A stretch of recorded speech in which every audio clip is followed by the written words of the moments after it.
The Yosemite Grant was the first time in all of human history that a large tract of wild land was set aside not for the exclusive use of the rich or royalty of a nation, but for everyone and for all time.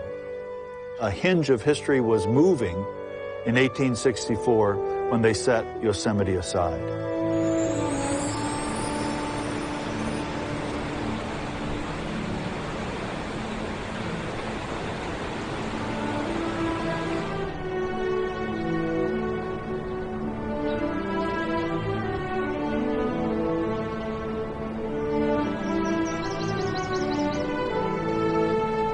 When that bill was passed and signed by President Abraham Lincoln, we were in the midst, the depths, the worst year of the American Civil War, where casualties numbering 2,000 a day were coming back to Washington, D.C. And the same day that Lincoln signed into law the act setting aside Yosemite, he also signed into law an increase in an income tax to help pay for the war that he would hope would save his country.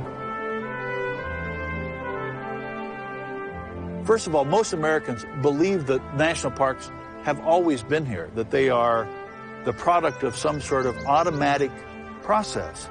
And the truth is, they haven't always been here, and they are only the result of visionary people engaging in a long, hard fight to try to save a place from destruction.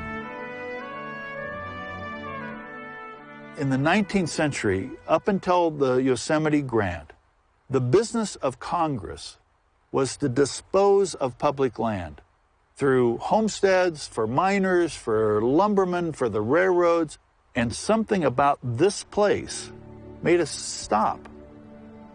Say, at least here, let's do something different.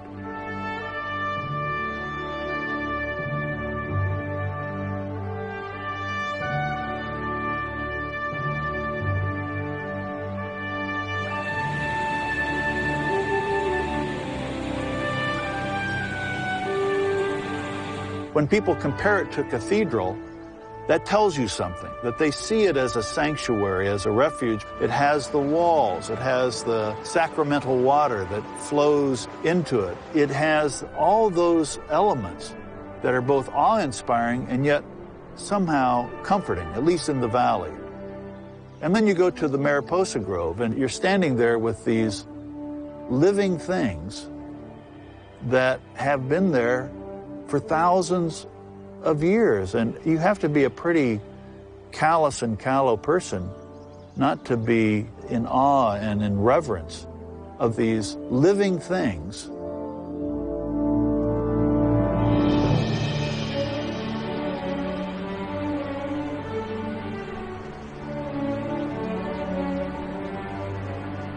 And it's all about this great idea.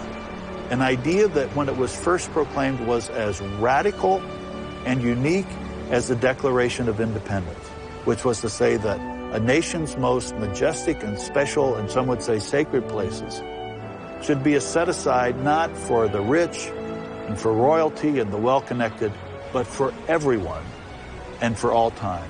And when that was first applied here to Yosemite, that was a historic moment that led not only to national parks throughout the United States, but led to national parks across the world copying the model that had its first germination of a seed here in Yosemite.